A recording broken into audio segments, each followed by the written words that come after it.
আসসালামু আলাইকুম।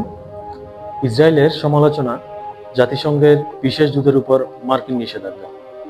গাজায় যুদ্ধ চলাকালে ফিলিস্তিনিদের বিরুদ্ধে ইসরায়েলের নিপীড়নের সমালোচনা ও গণহত্যার নথিপত্র প্রস্তুত করায় জাতিসংঘের বিশেষ দূত ফ্রান্সেসকা আলবানিজের উপর নিষেধাজ্ঞা আরোপ করেছে মার্কিন প্রেসিডেন্ট ডোনাল্ড ট্রাম্প। ট্রাম্পের প্রশাসন।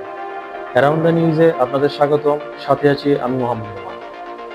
বুধবার স্থানীয় সময় মার্কিন পররাষ্ট্রমন্ত্রী মার্কো রুবিও এই নিষেধাজ্ঞার ঘোষণা দেন। তিনি আলবানিজের বিরুদ্ধে মার্কিন যুক্তরাষ্ট্র এবং ইসরায়েলের বিরুদ্ধে রাজনৈতিক ও অর্থনৈতিক যুদ্ধের অভিযান পরিচালনার অভিযোগ আনেন।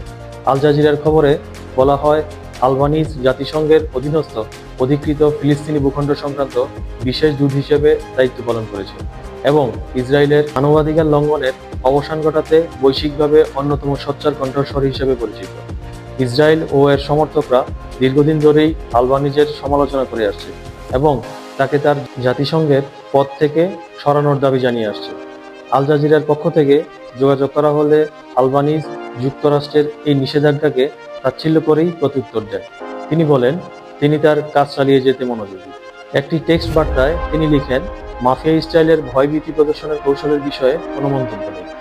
আমি সদস্য রাষ্ট্রগুলোকে গণহত্যা বন্ধ এবং দোষীদের শাস্তি দেওয়ার বাধ্যবাধকতা স্মরণ করিয়ে দিতে ব্যস্ত, আর যারা এর থেকে লাভবান হয় তাদেরও।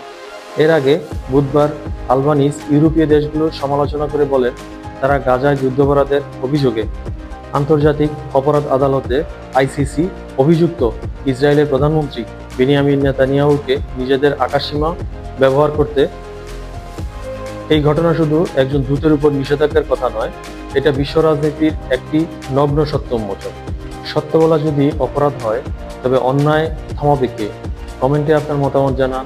আপনি কি মনে করেন, ফ্রান্সেসকার উপর নিষেধাজ্ঞা ন্যায্য ছিল, নাকি এটি বাক স্বাধীনতার বিরুদ্ধে ভয়াবহ আঘাত? ভিডিওটি যদি ভালো লাগে, লাইক ও শেয়ার করতে ভুলবেন না। আমাদের চ্যানেল সাবস্ক্রাইব করুন নতুন আপডেটের জন্য। ধন্যবাদ সবাইকে।